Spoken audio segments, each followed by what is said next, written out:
What's up, guys? Welcome back to the channel. Here we are with another reaction video, and in this one we have what driving in Australia is really like. Now, before we dive into this video and figure out what it's really like to drive in Australia, or at least his experience of driving in Australia, please don't forget to smash that subscribe button, get a video a thumbs up, and let's dive right in.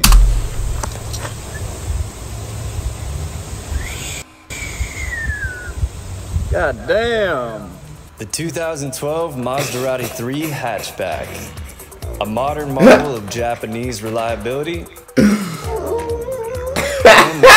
here in Australia. Okay, wrong side, wrong side. Oh yeah, right. Oh yeah, right. There you go, there you go. So I just bought my first car here in Australia, and in this video I'm going to show you around town here in the tropical far north, and I'm going to show you what exactly is different driving here as opposed to what I'm used to driving back home in the States. Okay. I'll talk a little bit about why I bought the car and give you a rundown of exactly what the process looked like to getting set up to drive here as a foreigner. And nice. At the end of the video, I'll take you along for my first trip camping here in Australia. So dope.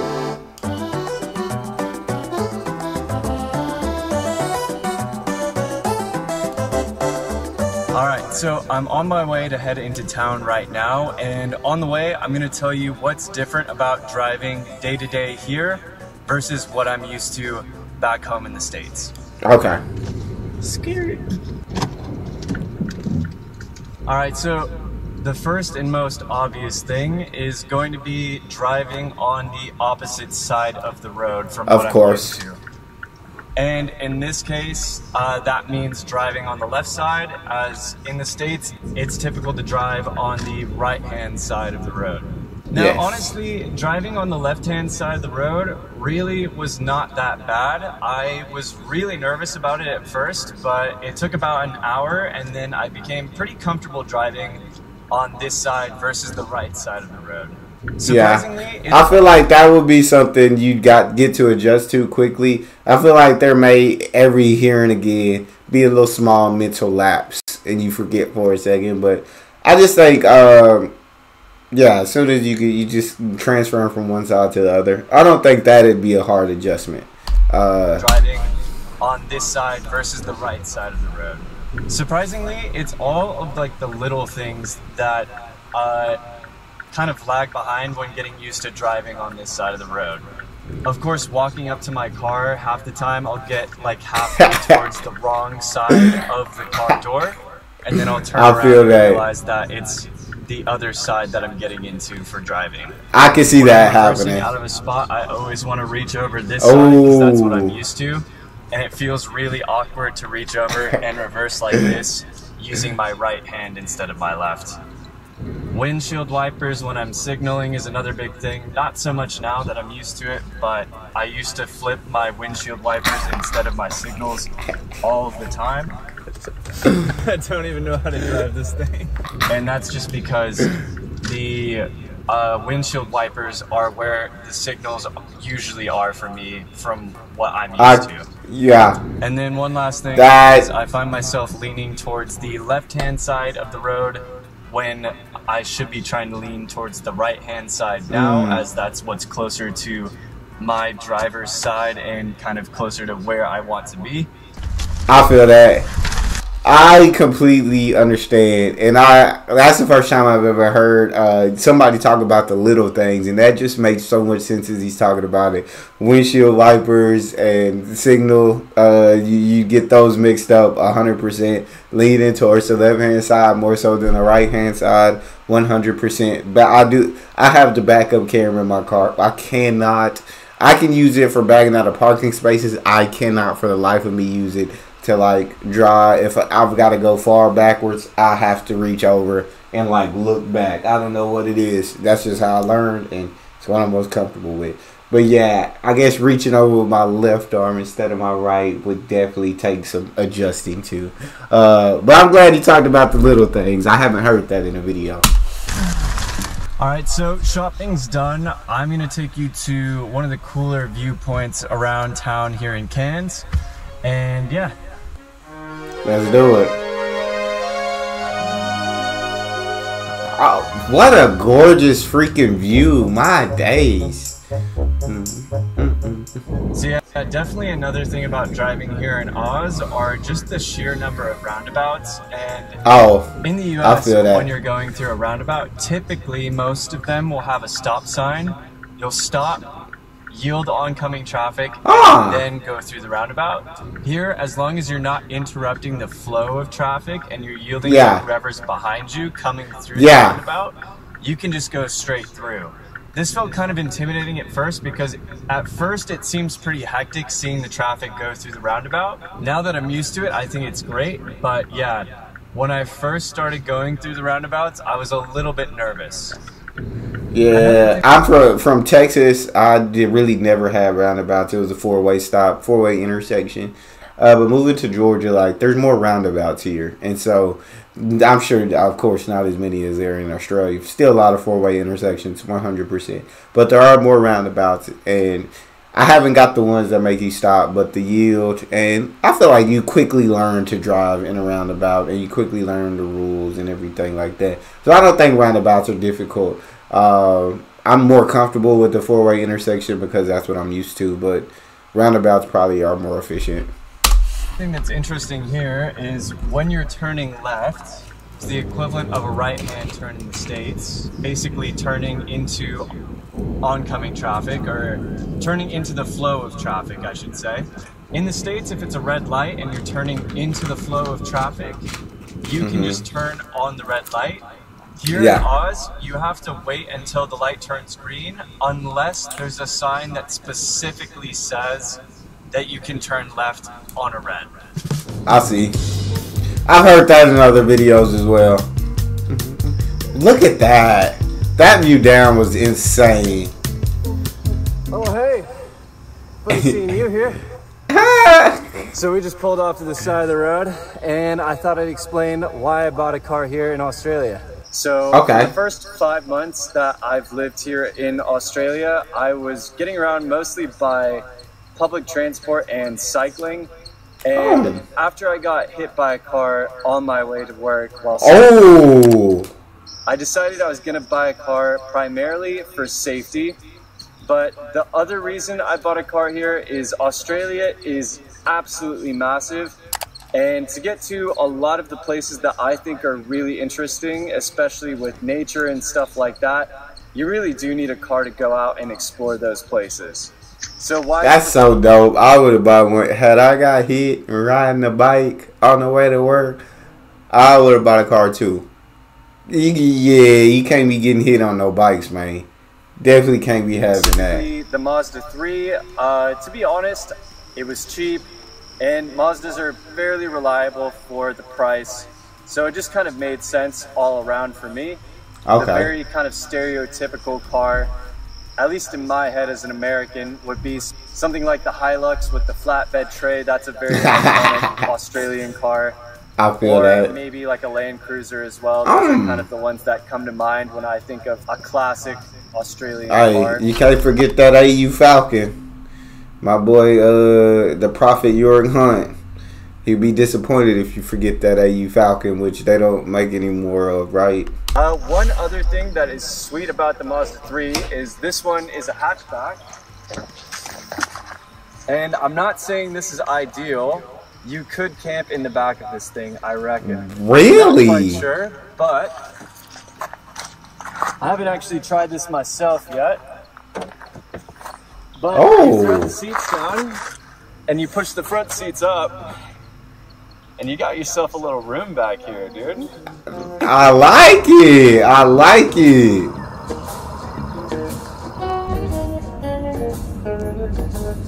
One thing definitely worth mentioning is the process to getting your license here in Australia. And for me, as an American, this was honestly shockingly easy.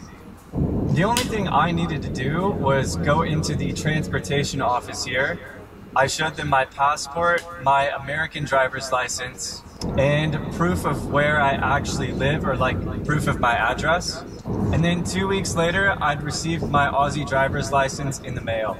Another thing that's really cool about driving here is how easy it is to get set up with your car. So I bought a secondhand car, obviously, and if you're going to do that, there's a few things that you will need beforehand before getting the vehicle registered in your name. And the first thing you're going to need is a roadworthy certificate.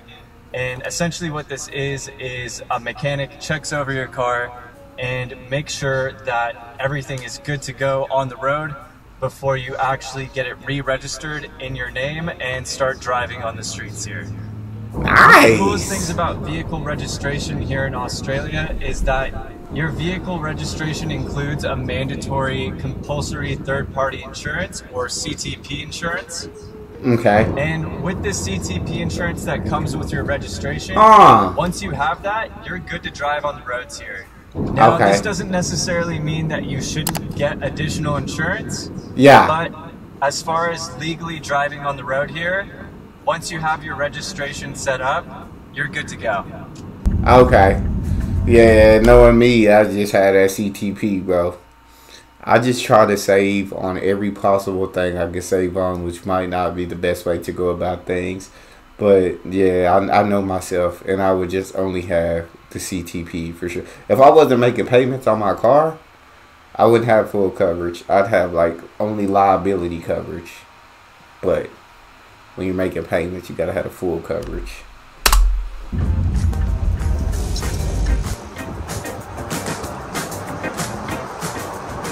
Alright, so I just pulled off to the servo, or the gas station as you would call it back home in the US.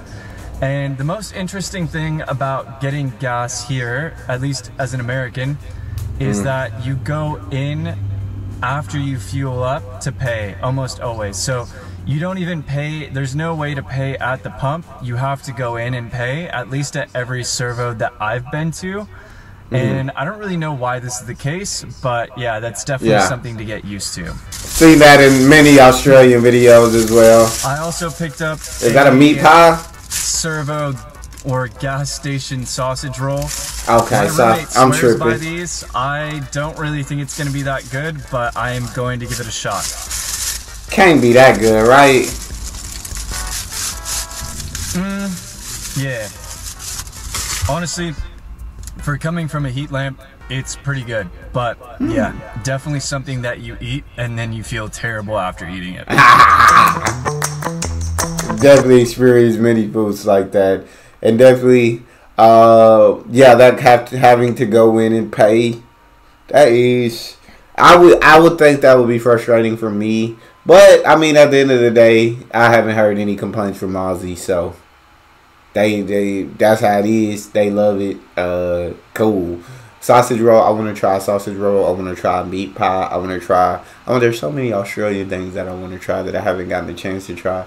I've tried cookies from Australia, and they're literally the greatest cookies that I've ever eaten in my life. I really need to order some soon.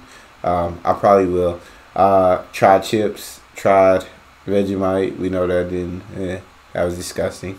The Vegemite was disgusting. But I've tried sweets and stuff, and y'all's candy, y'all's chocolate is on point. On point for sure. Alright, so right now I am driving out of town. We are going towards the bush to go camping, and I thought this would be a good time to show you kind of what it looks like driving away from the actual city here in Australia, or at least driving out away from the city here in the tropical north of Australia. The first thing I notice when I'm driving outside of the city here in Australia is that it is pretty noticeable that speed limits here are a bit slower than over in the US. Highest I've seen. And it's even more apparent because no one here speeds. So everyone really stays right at the posted speed limit on roads. Okay, y'all got them cameras. Y'all got them speed cameras. You can speed here because it's cops that gotta catch you and pull you over. So as long as you look out for cops, you're good. But with them cameras, I think that make it a little more difficult to speed. So it discourages you from speeding. And in the States, that is totally different. on the freeway, as we would call it back home, it's typical to see people going up to 10 miles an hour over the speed limit. And yeah, when I say people, I mean like the general flow of traffic will be going somewhere around 5 to 10 miles per hour over the speed limit. For it's been sure. about 30 minutes since leaving Cairns, and it's crazy to me how it's only 30 minutes of driving and we're already out in a totally different climate. So that's this insane. right here looks a lot more like what you would kind of traditionally expect Australia to look like, I think. Okay.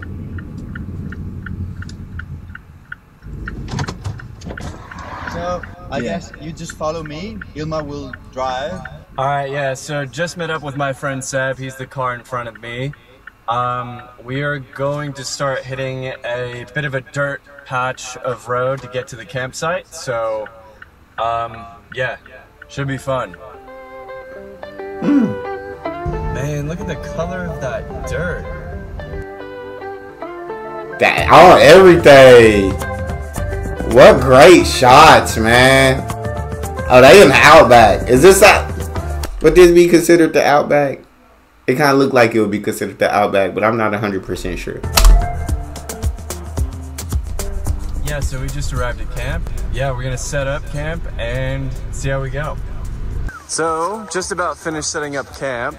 Seb and Ilma have the Taj Mahal of tents over here. You want to give us the TV Cribs tour? Let's see what you got. Dude, that is pretty crazy that you have like a 2-story tent. That's insane. This is such oh my god. And then I have this sad tent over here, and I forgot to bring the poles for my tent. So, I was joking about it earlier, but I'm actually going to have to sleep in the trunk of my car tonight, so.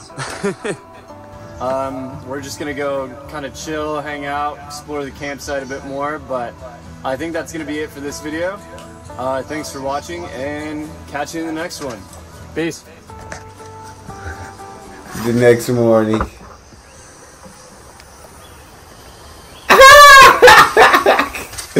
It looked like it worked good.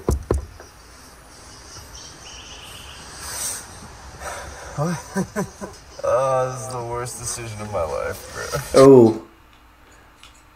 It looked like it wasn't too bad, but maybe that's because I'm shorter than him, and so it fit for me. But overall, that was a great video. Got to see what driving in Australia like from his perspective. He talked about the little things, and then he took us on his camping trip, which I don't know how you forget the poles for your tent on a camping trip, but they did have an absolutely amazing freaking tent. But that was just really dope to get to react to. I can't wait to see more from him. If you guys enjoyed that, please don't forget to subscribe, give a video a thumbs up. Also check out that next video. I'll see you guys next time.